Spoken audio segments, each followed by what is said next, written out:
সালমান শাহ আর শাকিব খানকে নিয়ে একটা বক্তব্য, আপনার একটা মন্তব্য, সেটা নিয়ে এখন ইদানিং না, ওদের আমার প্রশ্ন হচ্ছে একটাই, সেটা হচ্ছে যে যারা মন্তব্য করছে তারা কি সালমানের ছবি দেখেছে?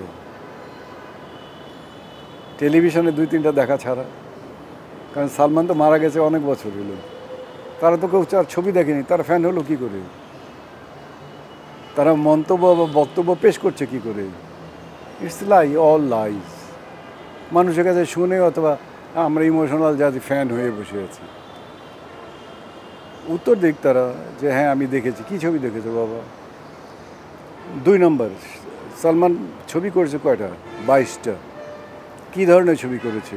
এক ধরনের প্রেমের ছবি করেছে, ঠিক আছে? চরিত্রের বৈচিত্র্যই তো খুঁজে পায়নি। তাকে যে সে যে বড় আর্টিস্ট বলবো, তাকে তো কয়েক ধরনের চরিত্রে অভিনয় করলে না তাকে আমরা একটা বড় আর্টিস্ট বলবো। সাকিবরেও তো আমি 5-7 বছর পরে আগে বড় আর্টিস্ট বলতাম না, কিন্তু গত 4-5 বছরে সে তার চরিত্রগুলোকে বদলিয়ে ফেলেছে। একটার মধ্যে ডনের অভিনয় করছে, একটার মধ্যে ভিলেনের অভিনয় করছে, একটার মধ্যে প্রেমিক পুরুষ হয়ে একদম দাঁড়িয়ে রেখে অভিনয় করছে। সো হি ইজ চেঞ্জ করে হি ইজ প্রুভিং যে সব জায়গায় সে ভালো করছে। সো তার সাথে তো ওর তুলনা চলতে পারে না।